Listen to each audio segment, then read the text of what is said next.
Hello friends, welcome back to composite. আজকে আমি আপনাদের সাথে আলোচনা করব ইট্যাবস এবং সিএসআই সেফের সাহায্যে করা 20 তলা বিল্ডিং ডিজাইনের কোর্স আউটলাইন সম্পর্কে। কোর্সটির মূল্য মাত্র 3000 টাকা। এর সাথে আপনি পাচ্ছেন 23টি excel file, soil test report, BNBC সহ বেশ কিছু প্রয়োজনীয় ফরেন কোডবুকের পিডিএফ কপি এবং পাচ্ছেন প্রয়োজনীয় সিভিল ইঞ্জিনিয়ারিং বইয়ের পিডিএফ কপি। কোর্সটি পারচেস করার জন্য স্ক্রিনে দেওয়া নাম্বারে আপনি কল বা হোয়াটসঅ্যাপ করতে পারেন। তো দেখে আসি কোন এপিসোডে আমরা কি আলোচনা করলাম। এপিসোড 1-এ আমি আলোচনা করেছি কিভাবে আপনি অটোক্যাডে গ্রিড ডাটা তৈরি করতে পারেন এবং সেই গ্রিড ডাটা কিভাবে আপনি ইট্যাবসে ইনপুট দিতে পারেন, এবং সাথে দেখিয়েছি কিভাবে আপনি স্টোরি ডাটা মডিফাই করতে পারেন ইট্যাবসে। 2 নাম্বার এপিসোড আমি দেখিয়েছি কিভাবে আপনি বিভিন্ন গ্রেডের কনক্রিট এবং রিবার ইট্যাবসে ডিফাইন করতে পারেন। 3য় এপিসোডে আমি দেখিয়েছি কিভাবে আমরা ইট্যাবসে কলাম, বিম, স্ল্যাব, শেয়ার ওয়াল ডিফাইন করতে পারি এবং সেই ক্ষেত্রে ক্র্যাক সেকশন এবং আনক্র্যাক সেকশনের মধ্যে পার্থক্য কি, শেল এবং মেমব্রেনের মধ্যে পার্থক্য কি, শেল থিন এবং শেল থিকের মধ্যে পার্থক্য কি, এক্সেট্রা। 4 নাম্বার এপিসোডে আমি আপনাদের সাথে আলোচনা করেছি কিভাবে আমরা ইট্যাবসে কলাম মডেল করতে পারি, কিভাবে কলামের ওরিয়েন্টেশন চেঞ্জ করতে পারি। যদি আমরা ইসেন্ট্রিক বিম কলাম মডেল করতে চাই তাহলে সেই ক্ষেত্রে কিভাবে আমরা লিঙ্ক প্রপার্টি অ্যাসাইন করতে পারি। এরপর দেখিয়েছি কিভাবে আমরা ইট্যাবসে শেয়ার ওয়াল মডেল করতে পারি, স্প্যান্ড্রল মডেল করতে পারি, এক্সেট্রা। 5 নাম্বার এপিসোডে আমি আপনাদের সাথে আলোচনা করেছি কিভাবে আমরা ইট্যাবসে বিম মডেল করতে পারি, স্ল্যাব মডেল করতে পারি, স্ল্যাবের লোকাল অ্যাক্সিস কিভাবে চেঞ্জ করতে পারি, এক্সেট্রা। 6 নাম্বার এপিসোডে দেখিয়েছি কিভাবে আমরা ক্যান্টিলিভার স্ল্যাব মডেল করতে পারি, কিভাবে আমরা পার্টিশন ওয়ালের জন্য নান লাইন তৈরি করতে পারি। এই যে দেখেন এখানে এগুলো হচ্ছে পার্টিশন ওয়ালের জন্য মূলত আমরা এখানে নান লাইন তৈরি করে নিয়েছি। অনেকে এই ক্ষেত্রে যেটা করেন সেটা হচ্ছে স্ল্যাবের উপরে পার্টিশন ওয়ালের লোডটা দিয়ে থাকে, বাট আমরা সেটা করি না। বড় বড় প্রজেক্টের ক্ষেত্রে আমরা এভাবে নান লাইন তৈরি করে নিয়ে তার উপরে পার্টিশন ওয়ালের লোডটা অ্যাসাইন করে থাকি। 7 নাম্বার এপিসোডে আমি আপনাদের সাথে আলোচনা করেছি কিভাবে আমরা ইট্যাবসে স্টেয়ারকেস মডেল করতে পারি এবং স্ট্রাকচারটাকে কিভাবে উপরের দিকে রেপ্লিকেট করতে পারি। দেন দেখিয়েছি কিভাবে আমরা ওভারহেড ওয়াটার ট্যাঙ্ক এবং লিফট মেশিন রুমের জন্য সাইড ওয়াল মডেল করতে পারি।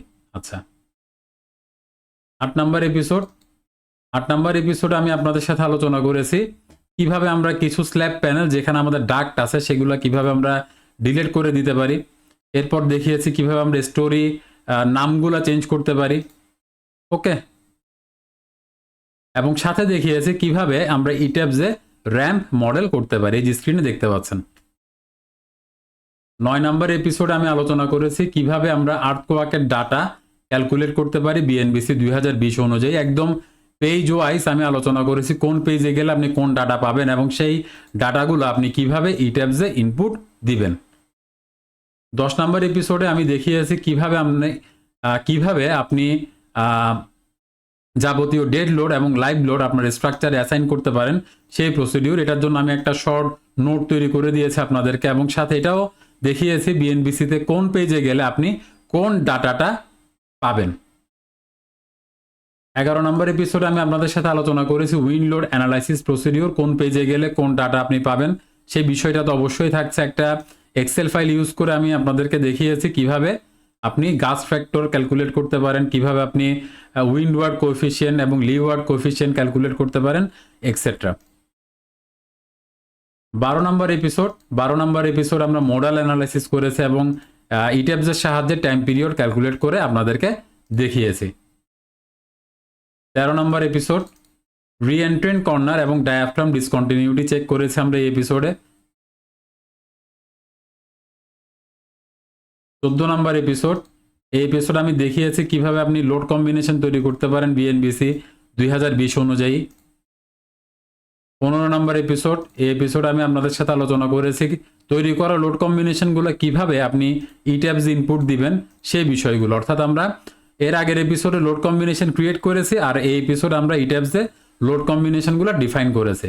16 নম্বর এপিসোড, এই এপিসোড আমরা যাবতীয় কলাম বিমকে অ্যানালাইসিস করেছি বারবার, এবং সেই অ্যানালাইসিসের মাধ্যমে আমরা যাবতীয় কলাম এবং বিমকে সলভ করে দেখিয়েছি। 17 নম্বর এপিসোড, এই এপিসোড আমি আপনাদের সাথে আলোচনা করেছি কিভাবে আপনি ইট্যাবসে শেয়ার ওয়াল অ্যানালাইসিস করবেন সেই প্রসিডিওর। 18 নম্বর এপিসোডে আমি আপনাদের সাথে আলোচনা করেছি ডুয়েল সিস্টেম চেক, অর্থাৎ আপনার স্ট্রাকচারটাকে actually dual system criteria fulfil করছে কিনা সেই চেক আমরা এই এপিসোডে আলোচনা করেছি। 19 নম্বর এপিসোড আমরা বেজ শেয়ার চেক করেছি। 20 নম্বর এপিসোডে আমরা স্টোলি ড্রিফট চেক করেছি।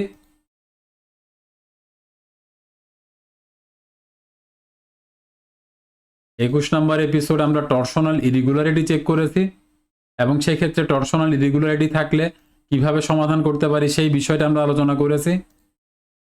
22 নম্বর এপিসোড আমরা স্টিফনেস ইরেগুলারিটি চেক করেছি, এবং স্টিফনেস ইরেগুলারিটি থাকলে আপনি কি করতে পারেন সেই বিষয়টা আমরা আলোচনা করেছি।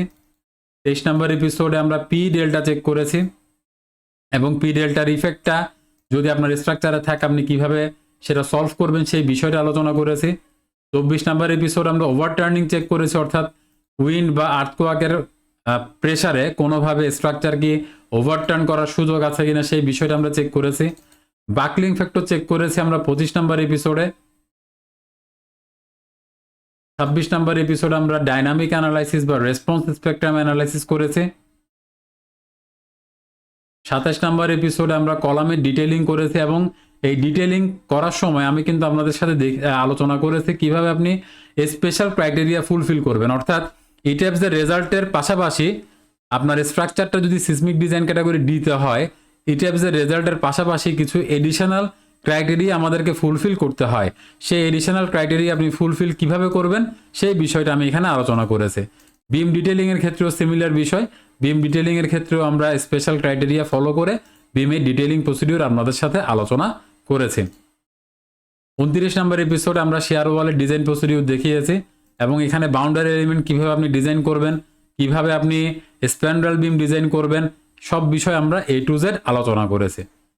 30 নম্বর এপিসোড আমি স্ল্যাব ডিজাইন প্রসিডিউর দেখিয়েছি, এবং সেটা দেখিয়েছি CSI সেফ সফটওয়্যারের মাধ্যমে ডিফ্লেকশন চেক করেছি, রেইনফোর্সমেন্ট কিভাবে ডিজাইন করবেন সেই বিষয়গুলোও আমরা অ্যাট এ টাইম আলোচনা করেছি। 31 নম্বর এপিসোড আমরা বেসমেন্ট ওয়াল এবং ওভারহেড ওয়াটার ট্যাঙ্কের ডিজাইন প্রসিডিউর আপনাদের সামনে আলোচনা করেছি, এবং 32 নম্বর এপিসোডে পাইল ক্যাপ এবং পাইলের ডিজাইন প্রসিডিউর আমি আপনাদের সাথে আলোচনা করেছি। পাইল ক্যাপাসিটি কিভাবে ক্যালকুলেট করবেন, পাইলের সংখ্যা কিভাবে ক্যালকুলেট করবেন, কিভাবে আপনি সেটাকে CSI সেফে মডেল করবেন, অ্যানালাইসিস করবেন, এক্সেট্রা। তো এই ছিল 20 তলা বিল্ডিং ডিজাইন কোর্সের টোটাল আউটলাইন। যদি আপনারা কেউ কোর্সটা পারচেস করার জন্য ইন্টারেস্টেড হয়ে থাকেন তাহলে স্ক্রিনে দেয়া নাম্বারে আপনি আমাকে কল বা হোয়াটসঅ্যাপ করতে পারেন, আমি আপনাকে কোর্সের টোটাল অ্যাক্সেস দিয়ে দিব, এবং সেটা ডেফিনেটলি লাইফ টাইমের জন্য। তো আজকের ভিডিওতে এতটুকুই, দেখা হবে অন্য কোনো ভিডিওতে। ভালো থাকবেন, ধন্যবাদ।